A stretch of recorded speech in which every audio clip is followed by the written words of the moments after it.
আমি জানি এই মামলায় আর কোনো কথা বলার অধিকার আমার নেই, কারণ আমার ট্রান্সফার হয়ে গেছে শুধুমাত্র এই জন্য যে আমি পুরো নিষ্ঠা এবং সততার সাথে আমার দায়িত্ব কর্তব্য পালনের চেষ্টা করেছি।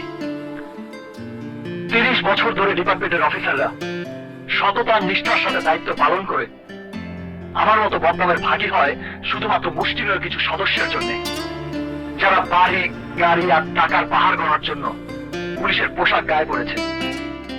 আমার জায়গায় যিনি আসবেন, হতে পারে তিনি তার নিজস্ব কিছু সীমাবদ্ধতার জন্য বা পকেট গরম করার জন্য এই কেসের সাক্ষী প্রমাণ পুরো উল্টে শাকিব খান অভিনীত ছবি নগ্ন হামলা।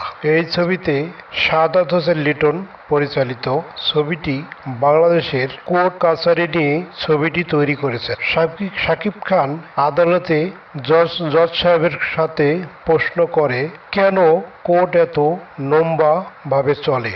যারা কোর্টে ন্যায় বিচার পাওয়ার জন্য মামলা করে, তারা মামলা চালাতে পরে তারিখের পর তারিখ কোর্ট থেকে দেওয়ার হয়। পরে যারা কোর্টে মাথা ঠোকে তারা ন্যায় বিচারের জন্য, কিন্তু তারা কি ন্যায় বিচার পায়?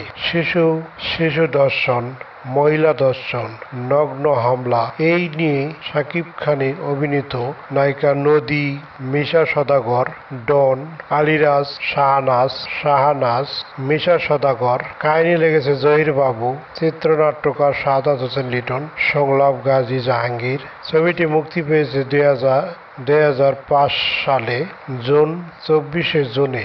এই ছবির পর শাকিব খানের আর পিছনে তাকাতে হয় নাই। শাকিব খানের এই ছবিতেই টার্নিং পয়েন্ট। আজ বাংলাদেশের টপ হিরো কিং খান বলিউড ভাইজানের মতন আগিয়ে যাচ্ছে আমাদের কিং খান। শাকিব খান আর পিছু তাকাতে হবে না। বাংলাদেশের ইন্ডাস্ট্রি থেকে এখন বিশ্ব দরবারে শাকিব খান উঠে গিয়েছে। সকলকেই এই ভিডিওটি দেখার জন্য ধন্যবাদ এবং কমেন্টস করে জানিয়ে যাবেন। বন্ধুরা, কেমন আছেন? নিশ্চয়ই ভালো আছেন।